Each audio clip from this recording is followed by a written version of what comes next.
Drama के start में हम हमारी हीरोइन सू को देखते हैं, जिसे कि उसकी फैमिली ने ड्रग दे दिया था, क्योंकि सू हमारे हीरो चेंगजी से शादी नहीं करना चाहती थी, क्योंकि चेंगजी ब्लाइंड होता है। लेकिन यहाँ पर उसके डैड ने ड्रग देकर ज़बरदस्ती उसकी शादी चेंगजी से करवा दी होती है। और यहाँ पर हमारा हीरो चेंगजी भी इस शादी से खुश नहीं होता है, क्योंकि उसकी शादी भी उसके भाई ने ज़बरदस्ती करवाई होती है। क्योंकि चेंगजी का भाई सियान चाहता है कि सारा बिजनेस उसके नाम हो जाए, और वो चाहता तो यही था कि वो चेंगजी को मार दें। लेकिन उसे पता चलता है कि चेंगजी के पास एक इंपॉर्टेंट यूएसबी है, जिसमें कि बिजनेस से रिलेटेड सारे इंपॉर्टेंट सीक्रेट्स हैं। तो वो सोचता है कि जब उसे यूएसबी मिल जाएगी, इसके बाद वो चेंगजी को मार देगा। यहाँ पर फ्लैशबैक में हमें 2 साल पहले का सीन दिखाया जाता है, जहाँ पर सियान चेंगजी की कार का एक्सीडेंट करवाता है और उसके असिस्टेंट से पूछने लगता है कि मुझे यूएसबी चाहिए। लेकिन असिस्टेंट कहता है कि जो चीज़ आप ढूंढ रहे हैं वो मेरे पास नहीं है। तो सियान कहने लगता है कि सेन ग्रुप का अकेला मालिक मैं ही हूँ, और यहाँ पर वो उस असिस्टेंट को मार देता है और चेंगजी की कार में आग लगा देता है, जिसकी वजह से ही चेंगजी ब्लाइंड हो गया था। और यहाँ पर चेंगजी को भी अच्छे से पता होता है कि उसके भाई सियान ने ही उसे मारने की कोशिश की थी, और उसके भाई ने उसे घर में बंद करके रखा था। ना तो वो कहीं जा सकता था और ना ही किसी से मिल सकता था। इसी वजह से चेंगजी खुद को बहुत ही हेल्पलेस फील करता था। इसी वजह से उसे बहुत ज़्यादा गुस्सा आता था और उसके बारे में र्यूमर फैल गई कि वो शॉर्ट टेम्पर है। जिसके बाद हम प्रेजेंट का सीन देखते हैं, जहाँ पर चेंगजी को लगता है कि सू को उसके भाई सियान ने उसे मारने के लिए भेजा है। और रियलिटी भी यही थी कि सू की शादी चेंगजी से सियान ने ही करवाई है, ताकि वो यूएसबी दे सके। नेक्स्ट मॉर्निंग जब सू उठती है तो वो चेंगजी को देखकर सोचने लगती है कि ये बहुत ही हैंडसम है। अगर ये ब्लाइंड और शॉर्ट टेम्पर ना होता तो कितना अच्छा होता। और उसके फेस को टच करने लगती है। तभी चेंगजी उठ जाता है। वो उसका हाथ पकड़कर उसे दूर हटाता है और बेड से नीचे गिरा देता है, और कहने लगता है कि मुझे अच्छे से पता है कि तुम्हें यहाँ पर मेरे भाई सियान ने मुझे मारने के लिए भेजा है। तो सू उसे कहने लगती है कि अगर मेरी फैमिली मुझे ट्रैप ना करती तो मैं तुम्हारे जैसे गुस्सैल इंसान से कभी शादी ना करती। यहाँ पर हमें फ्लैशबैक दिखाया जाता है, जहाँ पर सू की स्टेप मॉम उसे चेंगजी से शादी करने के लिए फोर्स कर रही होती है, लेकिन वो मना कर रही होती है और अपने डैड से हेल्प मांगती है। लेकिन डैड भी उसे चेंगजी से शादी करने के लिए कहते हैं और कहते हैं कि तुम हमें उसके पास से यूएसबी लाकर दे देना, उसके बाद तुम फ्री हो, फिर तुम जिससे चाहो उससे शादी कर सकती हो। लेकिन अभी भी वो मना कर रही होती है। तो उसके डैड उसकी स्टेप सिस्टर को इशारा करते हैं, तो वो पीछे से आकर सू को बेहोश कर देती है, जिसके बाद उसे ड्रग देकर ज़बरदस्ती उसकी शादी चेंगजी से करवा देते हैं। अब प्रेजेंट में चेंगजी उससे कह रहा होता है कि तुम यहाँ से दफ़ा हो जाओ, तो वो भी गुस्से से अपना कोट उठाकर जाने लगती है। लेकिन तभी मैड आकर उसके कोट पर पैर रख देती है और कहने लगती है कि तुम अपने और अपने ब्लाइंड हस्बैंड के लिए ब्रेकफास्ट बनाओ। सू कहती है कि अगर ब्रेकफास्ट मैं बनाऊंगी तो तुम यहाँ पर किस लिए हो। तो वो कहने लगती है कि सबको पता है कि तुम्हारी शादी ज़बरदस्ती हुई है, और रात को तो मैंने तुम्हारे चीखने चिल्लाने की आवाज़ें भी सुनी थी। और फिर उसका मजाक बनाने लगती है कि ये ब्लाइंड तुम्हारे लिए परफेक्ट मैच है, जिस पर सू उसे एक चाटा लगा देती है। तो वो ऊपर से कहने लगती है कि तुम्हारी हिम्मत कैसे हुई मुझे चाटा मारने की। तो यहाँ पर सू उसे एक और चाटा लगा देती है और कहने लगती है कि मैं मार्शल आर्ट में एक्सपर्ट हूँ, अगर तुम ट्राई करना चाहो तो मुझसे फाइट कर सकती हो। और यहाँ पर चेंगजी तो बस उन लोगों की बातें सुनकर हैरान हो रहा था। अब यहाँ पर मैट तो डर कर तुरंत ही सीधी हो जाती है और उससे माफ़ी मांगने लगती है और कहती है कि मैं अभी जाकर ब्रेकफास्ट बनाती हूँ।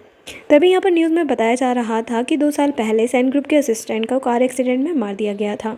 चेंगजी ये न्यूज़ सुनता है तो उसे बहुत ही गुस्सा आता है, क्योंकि इसी एक्सीडेंट में उसकी आंखें चली गई थी। लेकिन सू को इस बारे में कुछ भी नहीं पता था। सू यहाँ पर उसे चिल्लाने लगती है कि तुम कैसे इंसान हो जो एक मेड भी तुम्हें बुली करके चली गई।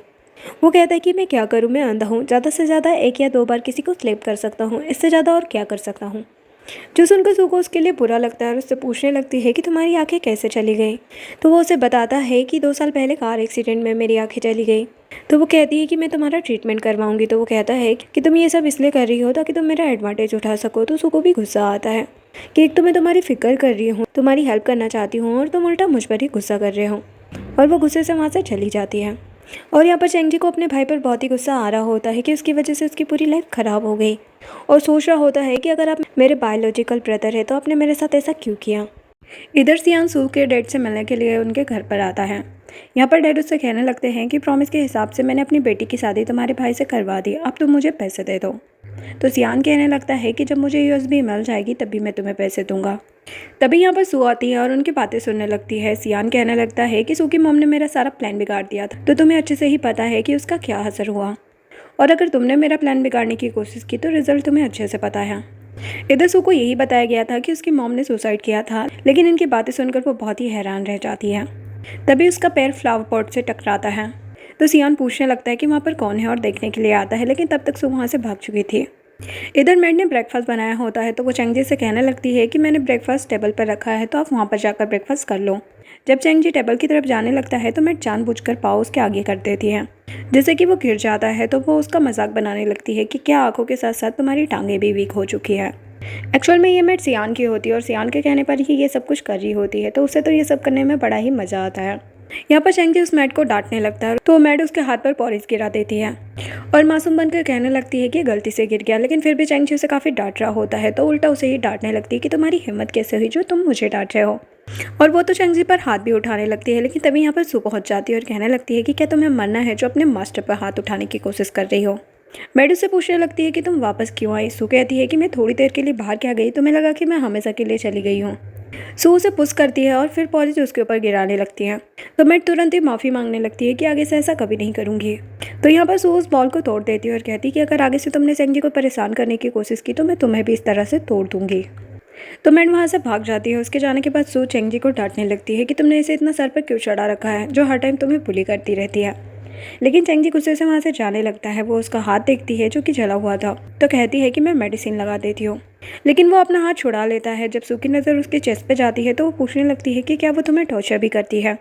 चेंगजी कहने लगता है मैं ब्लाइंड हूँ तो जिसकी मर्जी मुझे बुली कर सकता है, और वैसे भी मैं किसी हेल्दी पर्सन के साथ रहना डिजर्व नहीं करता, तो तुम यहाँ से जा सकती हो। सू कहती कि अगर मैं यहाँ से चली गई तो ये लोग तुम्हें फिर से बुली करेंगे, इसलिए मैं यहाँ से कहीं नहीं जाने वाली। और वैसे भी मेरी तुमसे शादी हो चुकी है, अब मैं तुम्हारी वाइफ हूँ तो तुम मुझे यहाँ से जाने के लिए नहीं बोल सकते, इसलिए अब मैं यहीं रहूँगी। और कहती है कि मैंने सुना है कि बहुत से बिजनेस टाइकन तुम्हें मारना चाहते हैं, जब मैं तुम्हारी आंखें क्योर करवा दूंगी तब तुम उनसे बदला लेना। लेकिन चेंगजी उस पर गुस्सा करने लगता है कि कोई भी मेरी आंखें क्योर नहीं कर सकता, इसलिए तुम मेरा मजाक मत बनाओ। वो कहती है कि मैं बस तुम्हारी आंखों का ट्रीटमेंट करवाना चाहती हूँ, मैं कोई तुम्हारा मजाक नहीं बना रही हूँ। वो कहता है कि तुम चाहती क्या हो और क्या तुम्हें पता भी है कि यहाँ पर कैद करने वाला खुद मेरा भाई और मेरी बायोलॉजिकल मदर है। और वो काफ़ी ज़्यादा होपलेस होता है और उससे कहने लगता है कि मैंने अपना सब कुछ खो दिया है, मेरे पास तुम्हें देने के लिए कुछ भी नहीं है, इसलिए तुम यहाँ से चली जाओ। मेरी आंखें कभी भी क्योर नहीं हो सकती। और सैड होकर सोफे पर गिर जाता है।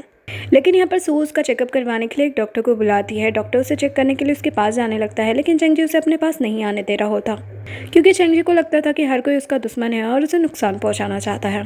लेकिन जब सू उसे किस करती है तो वो शांत हो जाता है। फिर डॉक्टर उसकी आंखें चेक करता है तो चेंगजी कहने लगता है कि तुम्हें यहाँ पर मेरे भाई ने भेजा होगा और वो जानना चाह रहा होगा कि मैं पूरी तरह से अंधा हुआ भी या नहीं, और क्या अब तुम्हें तसल्ली हो गई कि मैं कम्प्लीटली ब्लाइंड हो चुका हूँ। सू कहने लगती है कि भले ही मैं तुमसे शादी नहीं करना चाहती थी और तुम्हारी फैमिली ने ज़बरदस्ती मेरी शादी तुमसे करवाई, लेकिन अब तुम मेरे हस्बैंड हो और तुम्हारी रिस्पॉन्सिबिलिटी मेरी है। और सो डॉक्टर से पूछने लगती है कि इनकी आंखें क्योर हो सकती है या नहीं। यहाँ पर डॉक्टर जो बताने लगता है कि इनकी आंखों की रोशनी एक्सीडेंट की वजह से नहीं बल्कि पॉइजन की वजह से गई है। ट्रीटमेंट के बाद जैसे जैसे पॉइजन डिटॉक्सिफाई होगा इनकी आंखों की रोशनी वापस आ जाएगी। जिसके बाद डॉक्टर वहाँ से चले जाता है। सू चेंगजी से पूछने लगती है कि क्या तुम्हारे भाई और तुम्हारी मॉम ने तुम्हें पॉइजन दिया था। लेकिन तभी यहाँ पर चेंगजी की मॉम पहुँच जाती है और उसे एक चाटा लगाती है। सू उससे पूछने लगती है कि तुम हो कौन। चेंगजी उसे बताता है कि ये मेरी मॉम है। मॉम सू से कहने लगती है कि तुम मेरे बेटे को मेरे अगेंस्ट कर रही हो। तो चेंगजी अपनी मॉम से कहता है कि क्या आपको याद आ गया कि मैं आपका बेटा हूँ, और जब आपने मुझे यहाँ पर कैद किया क्या तब आपको याद नहीं था कि मैं आपका बेटा हूँ, और जब आपको हमेशा भाई को ही सपोर्ट करना है तो यहाँ पर किस लिए आई हैं। मॉम कहती है कि मैं तो यहाँ पर तुम्हें देखने आई थी, लेकिन तुम हो कि मेरे साथ ही बदतमीजी कर रहे हो। सू कहने लगती है कि अगर आप इसकी मॉम है तो आपने इसकी आंखों का ट्रीटमेंट क्यों नहीं करवाया और इसे यहाँ पर कैद करके क्यों रखा है। जिस पर मॉम तो कुछ भी नहीं कह पाती। तो सू कहने लगती है कि अब मैं इसकी आंखों का ट्रीटमेंट करवाना चाहती हूँ तो आपको बुरा क्यों लग रहा है। जिस बात पर मॉम उसे एक और चाटा लगा देती है तो चेंगजी उसे पकड़ने लगता है। तो मॉम कहने लगती है कि ये मेरे साथ बदतमीजी कर रही है और तुम इसे प्रोटेक्ट कर रहे हो। लेकिन सू कहने लगती है कि अब तो मॉम कहलाने के लायक नहीं है। मॉम कहने लगती है कि इसकी आंखें कभी भी क्योर नहीं हो सकती। तो वो कहती है कि क्या आप इसका ट्रीटमेंट नहीं करवाना चाहती, या फिर डॉक्टर ने ऐसा कहा है कि इसकी आंखें कभी क्योर नहीं हो सकती।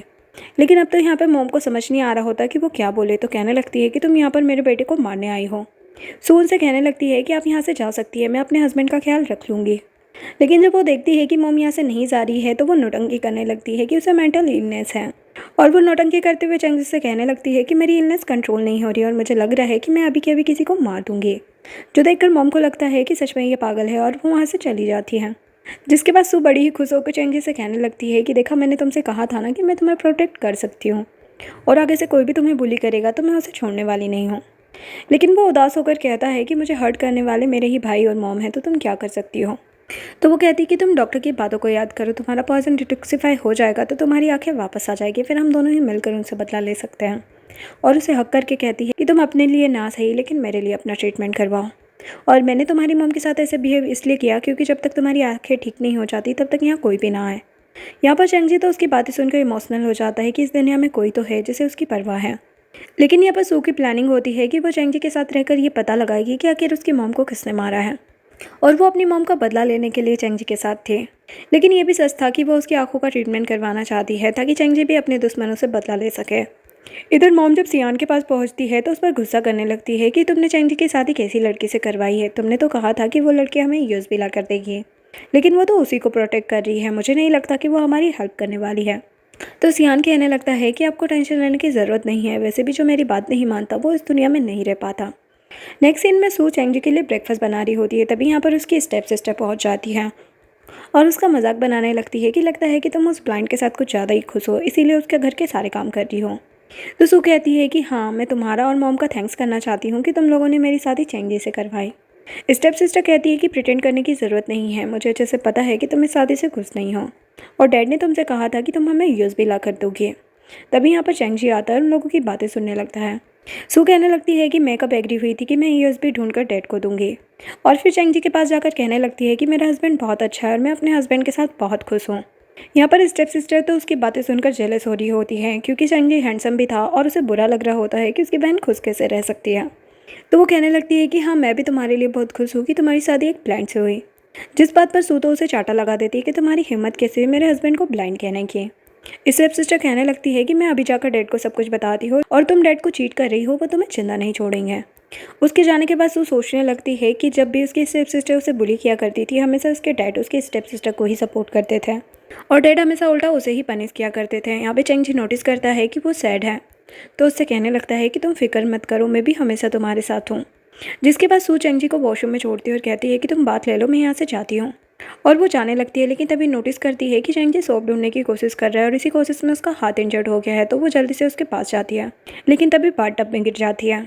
यहाँ पर चेंगजी उसके फेस को टच करने लगता है और कहता है कि लगता है कि तुम बहुत ही ज़्यादा खूबसूरत हो। तो वो कहती है कि जब तुम्हारी आंखें हील हो जाएगी तब तुम खुद ही देख लेना कि मैं कैसी दिखती हूँ। जिसके बाद वो उसे किस करने के लिए जाता है तो सुबह मना नहीं कर पाती, लेकिन फिर मॉर्निंग में सोचती है कि मैं एक बार फिर से इसके ट्रिप में कैसे फंस गई। इस बार तो मैं ड्रग भी नहीं थी, फिर मैंने इसे सब करने से क्यों नहीं रोका, कहीं मुझे इससे प्यार तो नहीं हो गया। वो फिर से उसके फेस को टच करने लगती है, तभी चेंगजी भी उठ जाता है, और चेंगजी भी उसे पसंद करने लगा था और उसे लगता था कि सू भी उसे पसंद करती है, इसीलिए वो उसकी इतनी केयर कर रही है। लेकिन सू अभी तक कन्फ्यूज़ थी। लेकिन चेंगजी अब चाह रहा होता है कि उसकी आंखें जल्दी से क्योर हो जाए ताकि वो सू को देख पाए। में चेंगजी हॉस्पिटल में होता है जहाँ पर उसका ट्रीटमेंट चल रहा होता है। उसका पॉइजन थोड़े थोड़ा डिटॉक्सिफाई होने लगा था और उसे अब धुंधला सा नजर आने लगा था। लेकिन यहाँ पर डॉक्टर उसे सजेस्ट करता है कि जब तक हम ना बोले आप ये बैंडेज खुद से मत उतारना। तभी यहाँ पर चेंगजी का असिस्टेंट आता है और उसे बताता है कि मैडम अपना सामान लेने घर गई थी, लेकिन वहाँ पर उसके डैड उसे बुली कर रहे हैं। लेकिन इधर सियान के लोगों ने सू को पकड़ा हुआ था और उसकी मैड उससे कंप्लेन कर रही होती है कि सू ने मुझे बुली किया। सियान उसे कहने लगता है कि तुमने मैड को बुली किया तो इसके बदले तुम्हें क्या सज़ा देनी चाहिए। सू कहने लगती है कि इसने चेंगजी को बुली किया, इसीलिए मैंने इसे सबक सिखाया, और वो तो तुम्हारा भी भाई है, फिर तुम्हें इस मैड के लिए बुरा क्यों लग रहा है। सियान उससे कहने लगता है कि मुझे तुम्हारे लिए बहुत ही बुरा लग रहा है क्योंकि चेंगजी ब्लाइंड है और वो तुम्हारा खूबसूरत फेस नहीं देख सकता। सू कहती है कि मुझे तो लग रहा है कि तुम मुझसे जेलस हो रहे हो क्योंकि वो तुमसे ज़्यादा इंटेलिजेंट है। जिस पर सियान उसे चाटा लगा देता है और कहने लगता है कि मैं एक ब्लाइंड लूजर से जेलस क्यों हूँगा, वो तो इस लायक भी नहीं है कि अपनी वाइफ को प्रोटेक्ट कर सके, और उसके फेस को टच करने लगता है। तभी यहाँ पर चेंगजी पहुँच जाता है और उससे कहने लगता है कि अगर तुमने मेरी वाइफ को हाथ भी लगाया तो फिर देखना मैं तुम्हारा क्या हाल करता हूँ। यहाँ पर सियान अपने आदमियों से कहता है कि इसे पकड़ लो, और उससे पूछने लगता है कि क्या तुम्हें दिखाई देने लगा है, और उसकी आंखों की बैंडेज हटा देता है। और यहाँ पर चेंगजी अपनी आंखों पर पूरा जोर डालकर उन्हें खोल देता है, और वो सियान को ये जताना चाह रहा होता है कि उसे सब कुछ दिखाई देने लगा है। सियान तो ये देखकर शॉक्ड ही रह जाता है। यहाँ पर चेंगजी सू के आंसू पोंछने लगता है और उससे कहता है कि तुम तो रियल में बहुत ही ज़्यादा प्रिटी हो। सियान कहने लगता है कि मुझे लग रहा है कि तुम दोनों एक दूसरे से प्यार करने लगे हो, तो तुम लोग कल घर डिनर पर आना, सबको पता चलना चाहिए कि तुम्हारी आंखें क्योर हो चुकी हैं। ये बोलकर सियान वहाँ से चला जाता है। सियान के जाने के बाद चेंगजी कहने लगता है कि मेरी आंखों में बहुत दर्द हो रहा है, तो सू उसे जल्दी से हॉस्पिटल लेकर जाती है क्योंकि उसकी आंखें पूरी तरह से क्योर नहीं हुई थी और उसने अपनी आंखों पर कुछ ज़्यादा ही जोर डाल दिया था। तो यहाँ पर डॉक्टर उसे डांटने लगता है कि आपने मेरे परमिशन के बिना अपनी आंखों की बैंडेज क्यों उतारी, और कहता है कि अगर नेक्स्ट टाइम आप इन्हें इमोशनल हुए तो हम आपकी आंखें शायद क्योर ना कर पाएँ। यहाँ पर चेंगजी सू से कहने लगता है कि भले ही मेरी आंखें ठीक ना हो, लेकिन तुम हमेशा मेरे साथ रहना। सू कहती है कि मैं तुमसे प्रॉमिस करती हूँ कि मैं हमेशा तुम्हारे साथ रहूँगी, लेकिन मैं तुम्हारी आंखें हर हाल में क्योर भी करना चाहती हूँ। और सू डॉक्टर से कहने लगती है कि प्लीज़ आप कोशिश करें कि इसकी आंखें जल्द से जल्द क्योर हो जाए, और प्रॉमिस करती है कि नेक्स्ट टाइम से ऐसी कोई भी मिस्टेक नहीं होगी। अब क्योंकि सियान ने उन्हें घर पर बुलाया होता है तो चेंगजी सू को लेकर अपने घर पर जाता है। उससे कहने लगता है कि मेरी आंखें तुम हो, किसी को भी पता नहीं चलना चाहिए कि मुझे सिर्फ धुंधला दिखाई देता है, प्रॉपर नहीं दिखाई देता। यहाँ पर वो बहुत ही कॉन्फिडेंट से सू का हाथ पकड़कर घर के अंदर जाता है तो यहाँ पर उसका सेकंड अंकल तो उसे देखकर शॉक्ड ही रह जाता है, क्योंकि यहाँ पर सेकंड अंकल सियान का साथ दे रहा था और जबकि वो चेंगजी के अंडर काम करता था। तो यहाँ पर वो काफ़ी डर रहा होता है कि अगर चेंगजी की आंखें ठीक हो चुकी है तो ये तो मुझे पनिश करेगा। लेकिन यहाँ पर अंकल उसे सो नहीं करता कि एक्चुअल में वो डर रहा है और चेंगजी से कहने लगता है कि मुझे ब्लेम मत करना कि मैं तुमसे मिलने नहीं आया, क्योंकि भाभी ने मुझे मना किया था कि तुम रेस्ट कर रहे हो, इसलिए 2 सालों तक मैंने तुम्हें डिस्टर्ब नहीं किया। चेंगजी पूछने लगता है कि आप कंपनी के वाइस प्रेसिडेंट हैं तो आपको किसी भी काम में मेरी हेल्प की ज़रूरत क्यों नहीं पड़ी। लेकिन अंकल बात पलट कर कहने लगते हैं कि तुम कंपनी कब से आ रहे हो। लेकिन तभी यहाँ पर सियान आ जाता है तो अंकल चुप हो जाता है। उसकी चुप्पी देखकर चेंगजी समझ जाता है कि ज़रूर सियान आ चुका है। तो जानबूझकर वो कहने लगता है कि मैं 2 सालों से कंपनी नहीं गया तो अब तो मुझे कंपनी के मैटर समझ में नहीं आ रहे हैं। तो सियान कहने लगता है कि अभी अच्छा है कि तुम घर पर बैठकर रेस्ट करो। तो चेंगजी कहता है कि हाँ, अभी के लिए कंपनी तुम संभालो, लेकिन जब मैं पूरी तरह से रिकवर हो जाऊंगा तो मैं तुमसे कंपनी वापस ले लूँगा।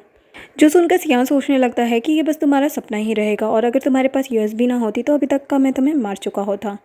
जिसके बाद चेंगजी यहाँ पर अंकल से अपने ग्रैंडपा के बारे में पूछने लगता है तो अंकल बताते हैं कि 2 साल पहले ही वो सीढ़ियों से गिर गए थे, तब से वो हॉस्पिटल में है। जो सुनकर वो काफ़ी परेशान हो जाता है और अपने ग्रैंडपा को देखने के लिए चले जाता है। उसके जाने के बाद सियान अंकल से कहने लगता है कि इसकी आंखें क्योर कैसे हो गई और अंकल को धमकाने लगता है कि वो ठीक हो गया है तो आप ये मत सोचना कि आप उसका साथ दे सकते हैं। अगर मुझे धोखा दिया तो याद रखना कि मैं तुम्हारा क्या हाल कर सकता हूँ, हम दोनों एक ही बोट में हैं, अगर मैं डूबा तो तुम्हें भी साथ लेकर डूबूंगा। तो अंकल कहने लगते हैं कि हम उसे दूसरा चांस नहीं दे सकते, हम उसे फिर से पॉइजन दे देंगे। लेकिन यहाँ पर सियान याद करता है कि जब चेंगजी ग्रैंडपा का सुनकर उठने लगा था तो उसका पैर टेबल से टकराया था और देखने से क्लियर लग रहा था कि उसे कुछ भी नज़र नहीं आ रहा। तो यहाँ पर सियान दिल में काफ़ी खुश हो रहा होता है कि चेंगजी की आंखें ठीक नहीं हुई है, बल्कि वो बस नाटक कर रहा है। इधर चेंगजी जब ग्रैंडपा के वार्ड के बाहर जाता है तो काफ़ी ज़्यादा कंफ्यूज होता है और सू से कहने लगता है कि 2 सालों से तो मैं अपने में ही उलझा था और मैंने कभी पूछा ही नहीं कि ग्रैंडपा कैसे हैं। अब तो मुझ में हिम्मत नहीं हो रही कि मैं उन्हें जाकर फेस करूं। तो यहाँ पर सू उसे हक करती है और कहती है कि तुम भी तो बीमार थे, इसलिए तुम्हें खुद को ब्लेम करने की ज़रूरत नहीं है, तुम जाकर उनसे मिलो, मैं भी तुम्हारे साथ चलती हूँ। और दोनों उनसे मिलने के लिए जाते हैं लेकिन वो कोमा में होते हैं। चेंगजी को अपने ग्रैंडपा को इस तरह देखकर बहुत ही बुरा लग रहा होता है और उनसे सॉरी कहने लगता है कि मैं 2 सालों से आपसे मिलने नहीं आया और काफ़ी सैड होता है। तो सू उसके शोल्डर पर हाथ रखती है। यहाँ पर चेंगजी ग्रैंडपा को बताने लगता है कि ये मेरी वाइफ है और हम दोनों एक दूसरे से बहुत प्यार करते हैं। और यहाँ पर चेंगजी काफ़ी सैड होता है कि ग्रैंडपा कभी नहीं उठ पाएंगे। लेकिन तभी सू नोटिस करती है कि ग्रैंडपा का हाथ हिल रहा है तो वो चेंगजी को बताती है। चेंगजी जल्दी से डॉक्टर को बुलाता है। यहाँ पर डॉक्टर आता है, उन दोनों को बाहर जाने के लिए कहता है। यहाँ पर चेंगजी फिर से काफ़ी ज़्यादा इमोशनल हो जाता है तो उसकी आंखों में प्रॉब्लम होने लगती है। तो वो लोग जल्दी से डॉक्टर के पास जाते हैं। लेकिन यहाँ पर जूनियर डॉक्टर बताती है कि कल रात ही डॉक्टर जो का एक्सीडेंट हो गया और उनकी डेथ हो गई और ऑब्वियसली ये सियान ने करवाया होता है, क्योंकि उसे पता था कि चेंगजी की आंखों का ट्रीटमेंट डॉक्टर जो कर रहा है, इसीलिए उसने डॉक्टर जो को मरवा दिया था ताकि चेंगजी की आंखें कभी भी क्योर ना हो पाए। अब ये जानकर सू काफ़ी ज़्यादा रोने लगती है। तो चेंगजी उससे कहता है कि तुमने कहा था कि तुम मेरी आंखें बनकर हमेशा मेरे साथ रहोगे। वो कहती कि हाँ, वो अलग बात है, लेकिन मैं चाहती हूँ कि तुम ठीक हो जाओ। चेंगजी कहता है कि मेरी आंखों का ट्रीटमेंट सिर्फ डॉक्टर जो ही कर सकता था, अब वो तो रहे नहीं तो मैं कभी भी ठीक नहीं हो पाऊँगा। तभी सू को याद आता है कि डॉक्टर फेंग डॉक्टर जो का स्टूडेंट था। तो वो कहती है कि शायद वो तुम्हारा ट्रीटमेंट कर सकता है। तो वो डॉक्टर फेंग को कॉल करती है और नेक्स्ट सीन में डॉक्टर फेंग वहाँ पर पहुँच जाता है। और यहाँ पर वो चेंगजी को देखकर काफ़ी हैरान होता है, क्योंकि वो भी एक रिच फैमिली से बिलोंग करता था और चेंगजी के बारे में काफ़ी अच्छे से जानता था और कॉलेज में फेंग सू का सीनियर था। यहाँ पर सू उससे रिक्वेस्ट करने लगती है कि प्लीज़ तुम चेंगजी का ट्रीटमेंट करो। यहाँ पर फेंग चेंगजी से पूछने लगता है कि ये आपकी कौन लगती है। तो चेंगजी उसे बताता है कि ये मेरी वाइफ है। लेकिन कॉलेज में सू फेंग को पसंद किया करती थी, लेकिन फेंग ने उसका प्रपोजल रिजेक्ट कर दिया था। लेकिन पता नहीं क्यों अब फेंग को जेलसी हो रही होती है कि सू की शादी चेंगजी से हो गई। इसलिए वो चेंगजी से कहने लगता है कि तुम्हारी तो लवर हुआ करती थी ना, तो क्या तुमने उसके बारे में अपनी वाइफ को बताया। लेकिन चेंगजी कुछ नहीं बोलता। तो यहाँ पर फेंग सू से कहने लगता है कि तुम अकेले में आकर मुझसे बात करो। और वो सू को लेकर वार्ड से बाहर जाता है, लेकिन जानबूझकर गेट खुला छोड़ देता है ताकि चेंगजी उनकी बातें सुन सके।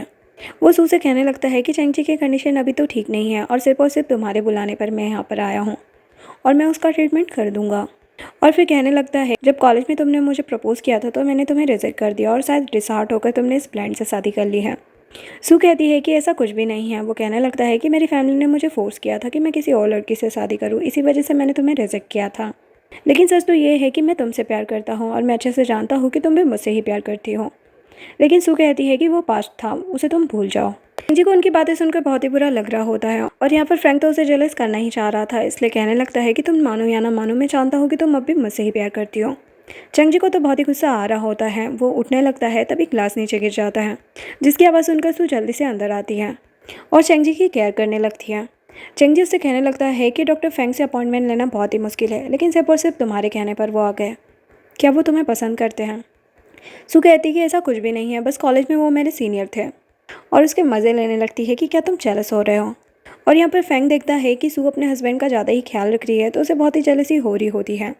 और इधर चेंजी सू से अपना हाथ छुड़ा लेता है, तो सू उससे प्रॉमिस करती है कि मैं आगे से अकेले में कभी भी डॉक्टर फेंग से नहीं मिलूंगी। जिसके बाद डॉक्टर फेंग चेंजी की ट्रीटमेंट स्टार्ट कर देता है। जिसके बाद जब सू चेंजी के पास आती है तो उसे बताती है कि ग्रैंडपा को होश आ चुका है, लेकिन अभी भी वो वेंटिलेटर पर है।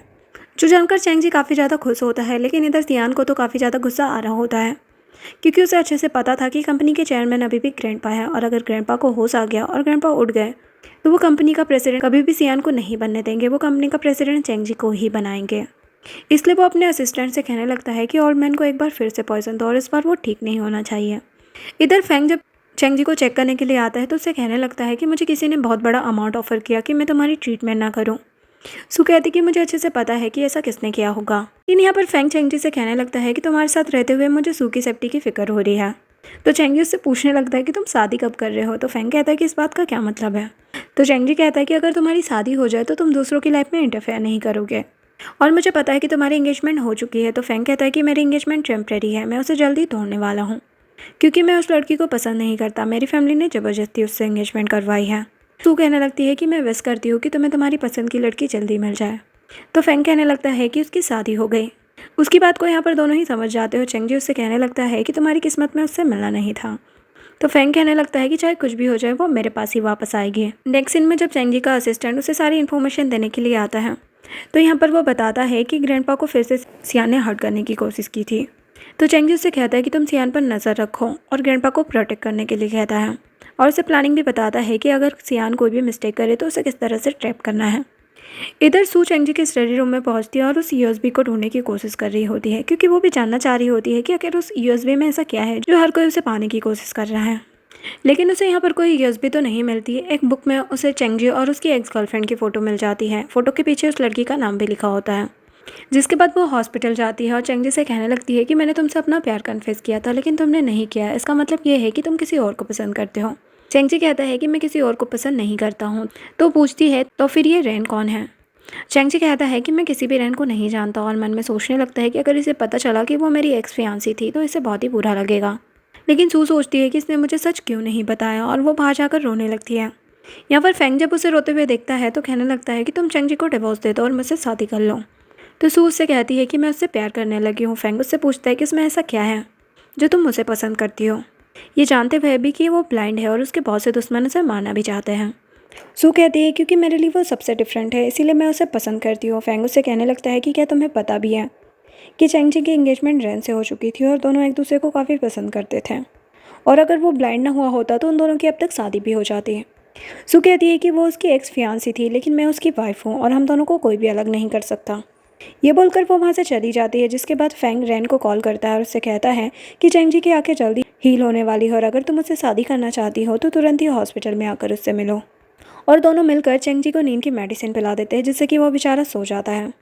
यहाँ पर रैन चेंजी के पास बैठकर बातें करने का नाटक कर रही होती है, क्योंकि वो फेंग के साथ मिली हुई होती है, और जैसे ही उसे किसी के आने की आहट आती है तो वो समझ जाती है कि जरूर सू होगी।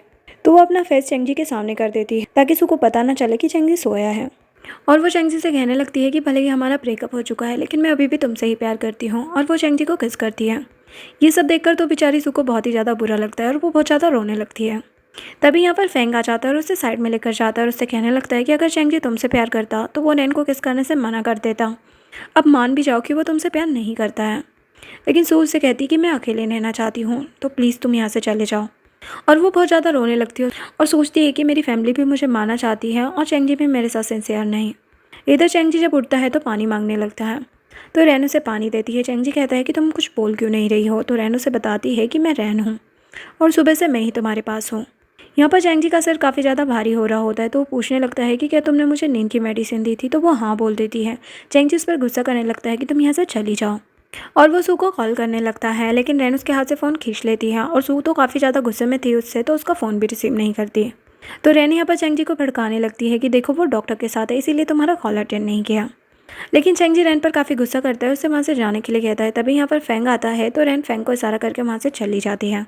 यहाँ पर फेंग चेंग जी से कहने लगता है कि सू तुम्हारे पास वापस नहीं आएगी। चेंग जी उससे पूछता है कि तुम मुझे बस ये बताओ कि वो कहाँ पर है, लेकिन फेंग उसे कुछ भी नहीं बताता है। तो वो कहता है कि मैं खुद से ढूंढ लूँगा, और वो बाहर जाता है। लेकिन तभी टकरा जाता है, फिर वो अपनी पट्टी उतारता है, तो यहाँ पर उसे सब कुछ क्लियर नज़र आने लगता है। सू वापस वार्ड में जा रही होती है, तो रास्ते में रैन उसे रोक लेती है और उससे कहने लगती है कि जब तुम्हें पता चल चुका है कि चेंग जी और मैं एक दूसरे से प्यार करते हैं, तो तुम उसे छोड़कर चली क्यों नहीं जाती, और उसे हर्ट करने लगती है। तभी यहाँ पर चेंग जी आकर उसका हाथ पकड़ लेता है और कहता है कि तुम में इतनी हिम्मत कहाँ से आ गई जो तुम मेरी वाइफ को बुली कर रही हो। लेकिन यहाँ पर सू चेंग जी से कहने लगती है कि मैंने तुम दोनों को किस करते देखा, तो अब इस बात का क्या मतलब है। वो उसे बताता है कि मैं बेहोश था, इन लोगों ने मुझे नींद की मेडिसिन दी थी, लेकिन मैंने इसे किस नहीं किया। सू कहती है कि तुम मुझे चीट कर रहे हो, मैं तुम पर भरोसा क्यों करूं। तभी अचानक चेंग को ब्लड की वॉमिट होती है और वो बेहोश हो जाता है। सू जल्दी से जाकर डॉक्टर को बुलाती है, तो फेंग उसे लेकर जाता है और उसका चेकअप करके बाहर आता है और सू को बताता है कि उसका पॉइजन डिटॉक्सिफाई हो चुका है। अब उसकी आंखें पूरी तरह से ठीक हो चुकी है, जो जानकर सू काफ़ी खुश होती है। फेंग उससे पूछने लगता है कि क्या मेरे लिए सेकेंड चांस नहीं है। सू उसे मना करके चली जाती है। तो फेंग सोचता है कि तुम्हें मेरे पास ही वापस आना पड़ेगा। इधर चेंग जी को जब होश आता है, तो वो सू को देखकर उसे हक कर लेता है और कहता है कि मुझे लगा कि तुम मुझे छोड़कर चली गई हो। सू जब डॉक्टर को बुलाने जाने लगती है, तो चेंग जी उसे रोककर कहता है कि तुम मुझसे प्रॉमिस करो कि तुम मुझे छोड़कर कभी भी नहीं जाओगे। और फिर वो सू को बताने लगता है कि जब मेरा एक्सीडेंट हुआ था, तो जब रैन को पता चला कि मैं ब्लाइंड हो चुका हूँ, तो वो मुझे छोड़कर चली गई। और जब 2 सालों तक मैं डार्कनेस में था, तब तुम मेरी लाइफ में लाइट बनकर आई। और उसे इमोशनल होकर कहता है कि तुम मुझे छोड़कर कहीं मत जाना। और सू भी उसे पसंद करने लगी थी, तो वो भी प्रॉमिस करती है कि मैं कहीं नहीं जाने वाली। इधर जब सियान को पता चलता है कि चेंग जी की आंखें क्योर हो चुकी है, तो उसका तो दिमाग ही खराब हो जाता है। ऊपर से नेक्स्ट डे जब ऑफिस आता है, तो वहाँ पर चेंग जी को बॉस की सीट पर देखता है, तो उसे और भी ज़्यादा गुस्सा आता है। और वो चेंग जी से कहने लगता है कि तुम वर्कर के साथ जाकर काम करो, क्योंकि यहाँ का प्रेसिडेंट अब मैं हूँ। चेंग जी कहता है कि सबको अच्छे से पता है कि कंपनी का प्रेसिडेंट मैं हूँ, और अगर मैं बाहर जाकर एम्प्लॉयज़ के साथ काम करूँगा, तो सबको लगेगा कि कंपनी के प्रेसिडेंट तुम हो, और इस तरह से कंपनी का इंप्रेशन अच्छा नहीं पड़ेगा। तो सियान गुस्से से वहाँ से चला जाता है। नेक्स्ट सीन में चेंग जी फेंग का थैंक्स करने के लिए सू के साथ वहाँ पर आता है और उससे कहता है कि तुमने मुझ पर बहुत बड़ा एहसान किया है, तुम जो कहोगे मैं वो करूँगा। फेंग कहता है कि मुझे बस तुम्हारा इतना फेवर चाहिए कि सू मेरी फ्रेंड बनकर रह सकती है। तो चेंग जी इसके लिए हाँ बोल देता है। तभी उसे किसी की कॉल आ जाती है, तो वो साइड में जाकर बात करने लगता है। तभी यहाँ पर फेंग की फियांसी टपक जाती है और आते ही सू को थप्पड़ लगाती है। कॉलेज में ये तीनों साथ में ही पढ़ा करते थे। यहाँ पर वो लड़की सू से कहने लगती है कि तुम मेरे फियांसे को सेड्यूस कर रही हो। तो सू कहती है कि मैं तो ऑलरेडी मैरिड हूँ और तुम्हारे फियांसे में बिल्कुल भी इंटरेस्टेड नहीं हूँ।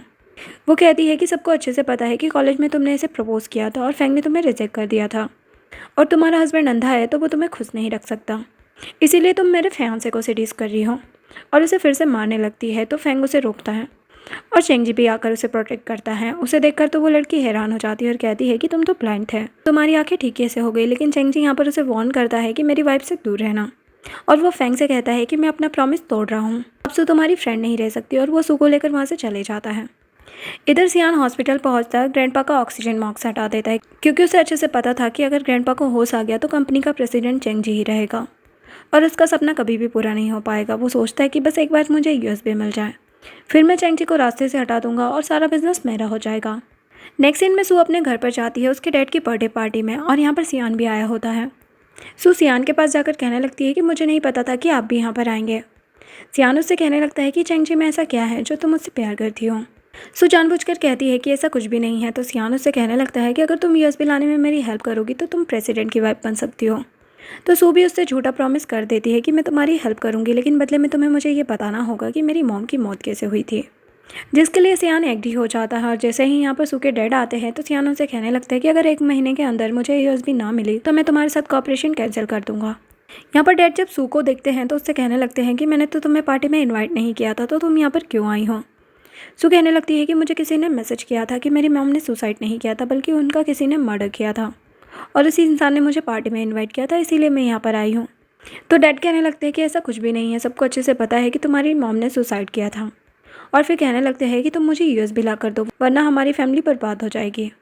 सू कहने लगती है कि मेरी मॉम की मौत का कनेक्शन उस यूएसबी से है या फिर आपसे है, जिस पर डैड उस पर काफ़ी गुस्सा करने लगते हैं कि अगर तुमने आगे इस तरह की बात की तो मैं तुम्हें अपनी बेटी नहीं मानूंगा। जिसके बाद चेंग जी अभी तक पार्टी में नहीं आया होता, तो सू उसे बार बार कॉल कर रही होती है लेकिन चेंगजी उसकी कॉल रिसीव नहीं कर रहा होता क्योंकि वो हॉस्पिटल में होता है और देखता है कि ग्रैंडपा की कंडीशन काफ़ी ख़राब है। तो वो जल्दी से डॉक्टर को बुलाता है। यहाँ पर डॉक्टर ग्रैंडपा को इलेक्ट्रिक शॉक देता है जिससे कि उनकी हार्ट बीट फिर से चलने लगती है।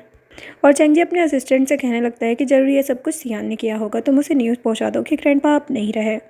इधर सू की स्टेप सिस्टर उसका मजाक बना रही होती है कि तुम्हारा ब्लाइंड हस्बैंड अभी तक नहीं आया और मुझे तो लगता है कि उसे तुम्हारी परवाह ही नहीं है, इसीलिए अभी तक आया नहीं है। जिस पर सू तो उसे थप्पड़ ही लगा देती है, जो देखकर डैड सू को थप्पड़ मारने के लिए आते हैं। लेकिन तभी यहाँ पर चेंगजी पहुँच जाता है जिसे देखकर डैड रुक जाते हैं। चेंगजी कहने लगता है कि आपकी इतनी हिम्मत कि आप मेरी वाइफ पर हाथ उठाओ। तो डैड उससे कहने लगते हैं कि मैं तुम्हें कुछ भी नहीं समझता हूँ, तुम पास में कंपनी के प्रेसिडेंट थे लेकिन अब कंपनी का प्रेसिडेंट सियान है, तो मैं तुमसे नहीं डरता हूँ। लेकिन यहाँ पर चेंगजी अपने असिस्टेंट को कॉल करता है और लिन फैमिली के साथ सारे कॉन्ट्रैक्ट टर्मिनेट करने के लिए कहता है और असिस्टेंट भी तुरंत ही मिस्टर लिन यानी कि डैड को कॉल करके कॉन्ट्रैक्ट टर्मिनेशन की न्यूज़ दे देता है।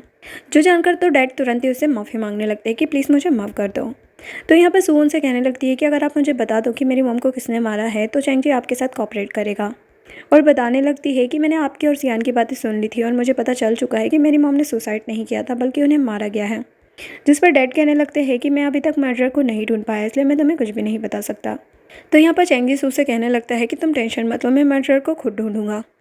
और उसे वहाँ से लेकर चला जाता है। उनके जाने के बाद स्टेप मॉम कहने लगती है कि सुबह इतनी करेज आ गई है कि हमारे सामने खड़े होकर बात करें, और आइडिया देती है कि हम उसकी वीडियो बनाते हैं और उसकी रेपुटेशन ख़राब करते हैं। फिर देखते हैं कि चेंगजी उसे अपने साथ रखता है या नहीं।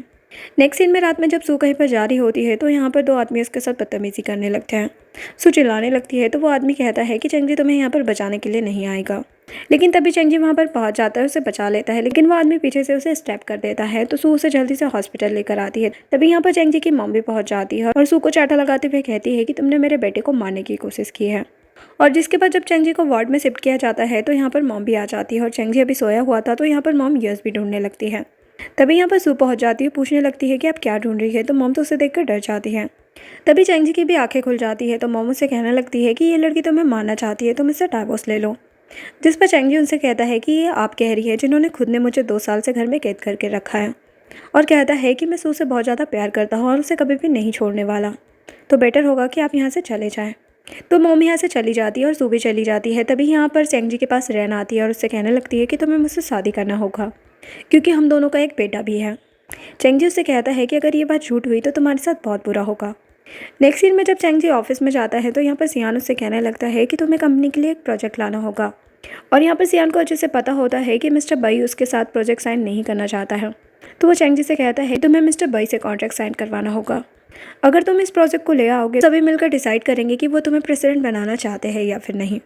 नेक्स्ट सीन में असिस्टेंट जाकर सू को बताता है सियान ने बॉस को एक प्रोजेक्ट लाने के लिए कहा है, लेकिन मिस्टर बई हमारे साथ कॉपरेट नहीं करना चाहते, और कहता है कि अगर मिसेस बई अपने हस्बैंड से बोले तो वो हमारे साथ कॉपरेट कर सकते हैं। इसलिए नेक्स्ट सीन में सू मिसेस बई से मिलने के लिए जाती है, लेकिन मिसेस बई कहती है कि मुझे किसी से नहीं मिलना। तो सू वहीं पर खड़े रहकर 6 घंटे तक इंतज़ार करती रहती है। तो मिसेस बई की मेड आकर उसे बताती है कि जो लड़की आपसे मिलने आई थी उसकी कंडीशन ख़राब हो रही है। तो मिसेस बई कहती है कि उसे अंदर बुलाओ। जब सू अंदर आती है तो मिसेस बई को एक नेकलेस गिफ्ट करती है और उनसे अपने हस्बैंड को मनाने के लिए रिक्वेस्ट करती है। तो मिसेस बई कहती है कि ठीक है, मैं अपने हस्बैंड से बात करूंगी, लेकिन मैं तुम्हें प्रॉमिस नहीं कर सकती कि वो ये कॉन्ट्रैक्ट साइन करेंगे। जिसके बाद जब सू वहाँ से जारी होती है तो एक बच्चा जानबूझकर उससे टकराता है क्योंकि रैन ही इसे यहाँ पर अपना बेटा बना कर लाई थी। वो बच्चा सू से कहने लगता है कि क्या आप पेट आंटी है। तभी यहाँ पर रैन आती है और कहने लगती है कि ये मेरा बच्चा है, इस बच्चे का नाम चेंगयू है। तो सू सोचने लगती है कि इस बच्चे का सरनेम चेंगक्यू है, कहीं ये चेंगजी का बेटा तो नहीं। फिर सोचती है कि ऐसा नहीं हो सकता। और जैसे ही वो जाने लगती है तो यहाँ पर उसे डॉक्टर फेंग मिल जाता है और एक बार फिर से उससे पूछने लगता है कि क्या तुम मुझे पसंद नहीं करती हो। तो सू उससे कहती है कि मैं तुमसे पहले ही कह चुकी हूँ कि मैं अपने हस्बैंड से बहुत प्यार करती हूँ और तुम्हारी बहुत ग्रेटफुल हूँ कि तुमने मेरे हस्बैंड का ट्रीटमेंट किया, लेकिन अच्छा होगा कि तुम मुझे भूल जाओ। लेकिन फेंग यहाँ पर रैन के साथ मिला हुआ होता है और उससे कहता है कि ठीक है, तुम मुझे एक बार हक तो कर सकती हो। और जैसे ही यहाँ पर सू उसे हक करती है तो एक आदमी उन दोनों की फ़ोटो ले लेता है और तुरंत ही चेंगजी को सेंड कर देता है। और इधर रैन चेंगजी के साथ ही बैठी होती है और उससे कहने लगती है कि मैंने तुमसे कहा था ना कि तुम्हारी वाइफ का अफेयर डॉक्टर फेंग के साथ है। लेकिन चेंगजी उससे कहता है कि तुम यहाँ से चली जाओ। लेकिन तभी यहाँ पर सू आती है तो रैन उसे फोर्सफुली किस करने लगती है और वहाँ से चली जाती है। सू चेंगजी से पूछने लगती है कि ये सब कुछ क्या था। तो चेंगजी उसे फ़ोटो दिखाकर पूछने लगता है कि ये सब क्या है। तो वो कहती है कि रैन ने तुम्हें मेरे बारे में बहुत कुछ बताया होगा। वो कहता है कि मैं उसकी किसी भी बात पर भरोसा नहीं करता, इसलिए तुम मुझे एक्सप्लेन करो कि तुम डॉक्टर के साथ क्यों थी। लेकिन सू को मिसअंडरस्टैंडिंग हो चुकी थी कि चेंजी रेन को पसंद करता है और उन दोनों का एक बेटा भी है। इसलिए गुस्से में उसे बोल देती है कि तुम ये समझ लो कि तुम्हारी तरह मैं भी अपने एक्स को पसंद करती हूँ। नेक्स्ट सीन में चेंजी को मिस्टर बई वाला प्रोजेक्ट मिल जाता है, लेकिन क्योंकि वो सू से काफ़ी ज़्यादा नाराज़ था तो वो कंपनी में ही सो जाता था। तो यहाँ पर असिस्टेंट उससे पूछने लगता है कि आपकी वाइफ से झगड़ा हुआ है जो आप हर रात कंपनी में ही सो जाते हैं। लेकिन चेंजी सुपर गुस्सा करने लगता है। तो असिस्टेंट उसे बताता है कि क्या आपको पता है कि आपको प्रोजेक्ट दिलाने के लिए आपकी वाइफ मिसेस बई से मिलने के लिए गई थी और 6 घंटे तक धूप में खड़े होकर उन्होंने वेट किया। तो अब चेंजी असिस्टेंट पर गुस्सा करने लगता है कि तुमने पहले क्यों नहीं बताया, और अगर उसे कुछ हो जाता तो कौन रिस्पॉन्सिबल होता। अब वो सू को मनाना चाह रहा होता है, इसलिए असिस्टेंट के हाथों उसके लिए एक ड्रेस भिजवाता है और रात को उसे डिनर पर बुलाता है।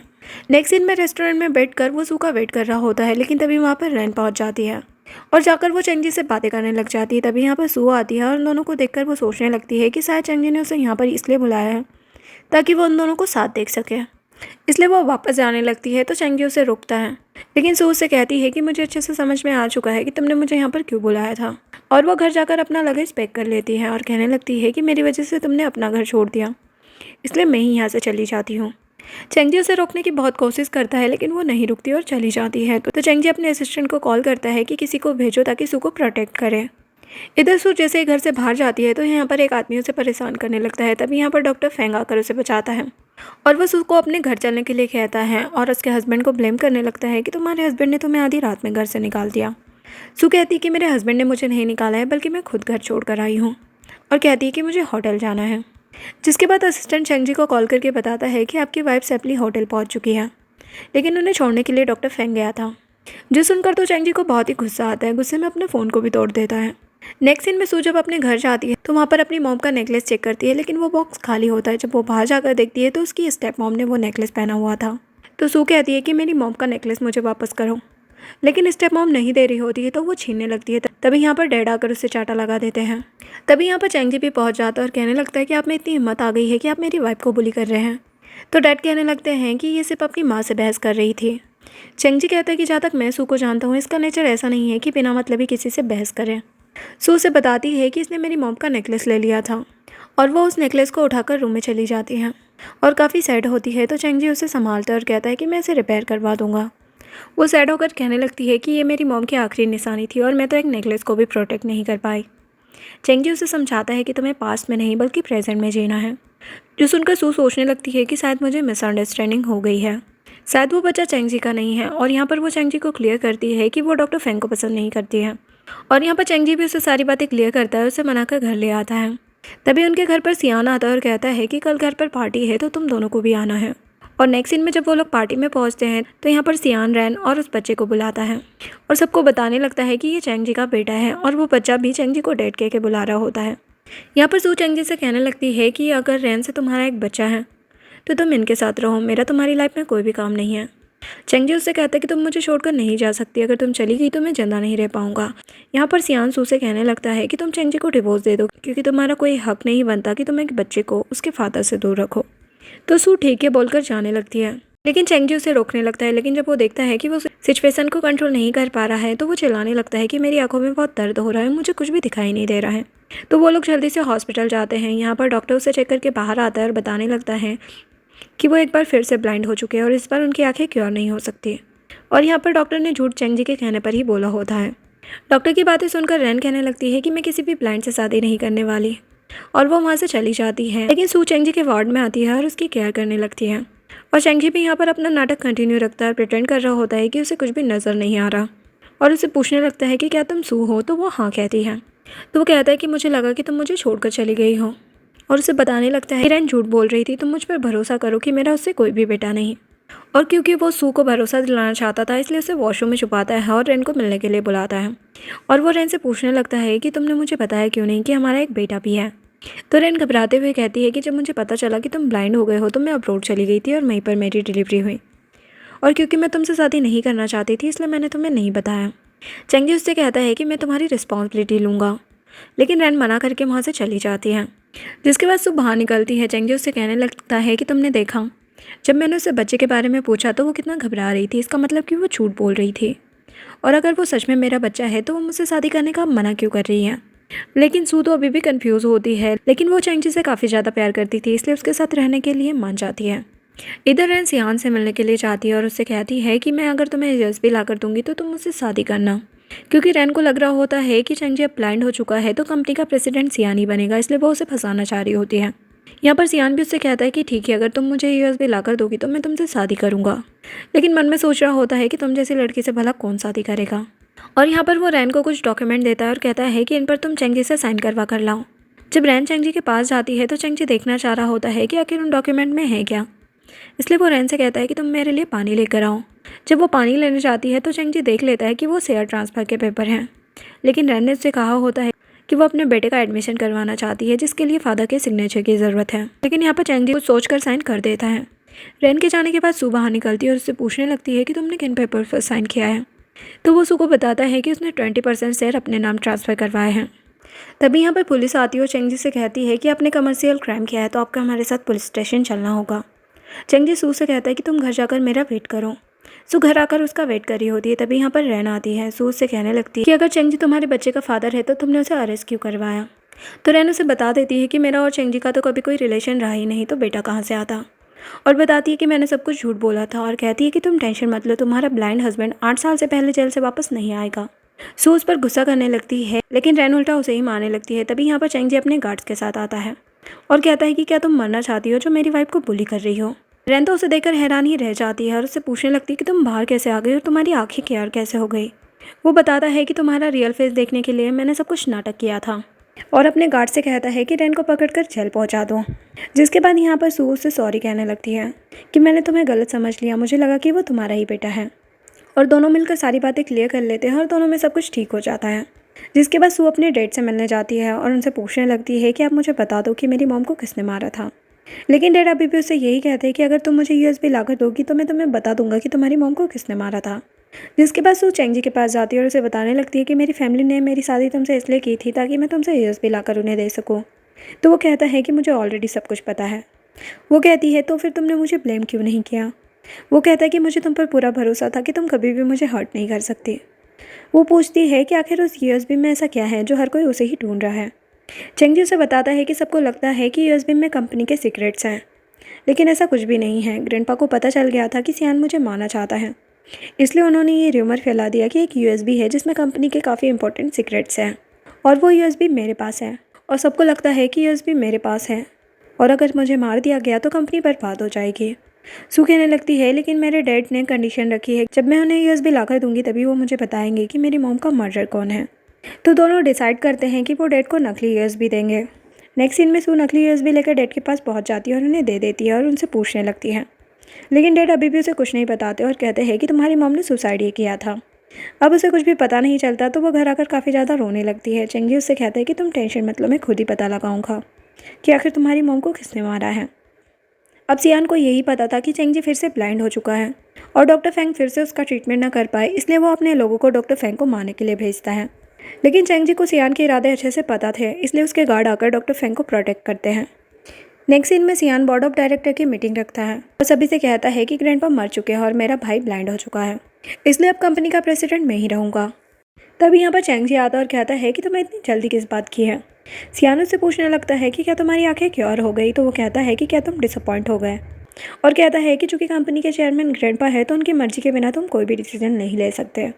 तो सियान कहता है कि वो तो मर चुके हैं, वो यहाँ पर कैसे आ सकते हैं। लेकिन तभी यहाँ पर ग्रैंडपा आते हैं और सियान तो उन्हें देखकर सौगनी रह जाता है।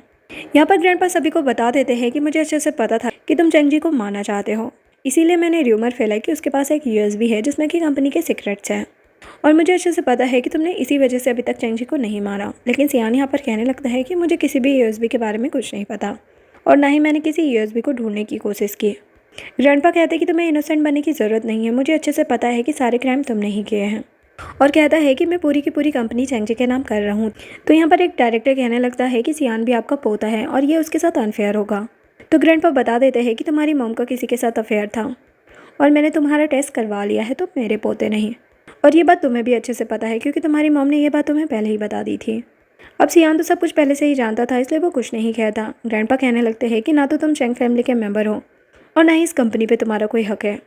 जिसके बाद चेंजी जब घर पर आता है तो यहाँ पर सू को बताता है कि ग्रैंडपा ने मुझे बताया कि 2 साल पहले उन्हें ये बात पता चली कि सियान चेंग फैमिली का पोता नहीं और उन्होंने इस बारे में सियान की मॉम से बात करी और इसी वजह से उन दोनों माँ बेटे ने मिलकर मुझे पॉइजन दिया और ग्रैंडपा को भी सीढ़ियों से गिरा दिया, क्योंकि वो लोग चाहते थे कि हम दोनों ही उनके रास्ते से हट जाए और सारी प्रॉपर्टी उन्हीं की हो जाए।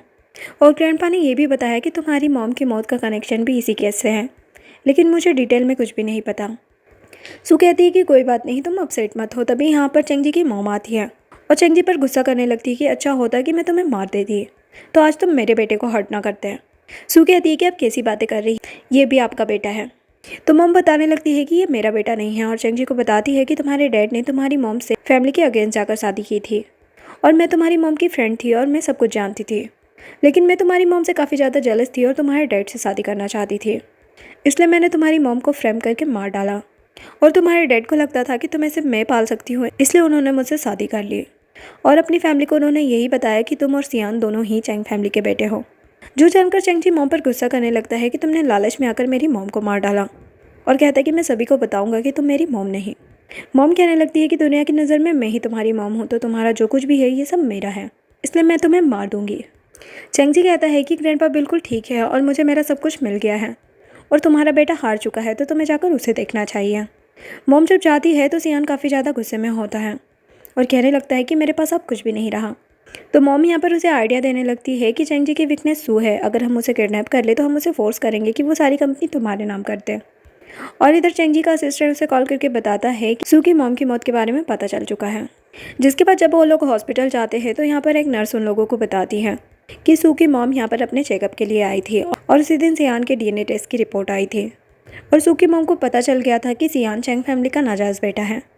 वो उनके सीक्रेट्स जान चुकी थी, इसीलिए सियान और उसकी मॉम ने मिलकर उन्हें मार डाला और कहती है कि मैं सियान से काफ़ी ज़्यादा डरती थी, इसलिए मैंने पुलिस को कुछ भी नहीं बताया।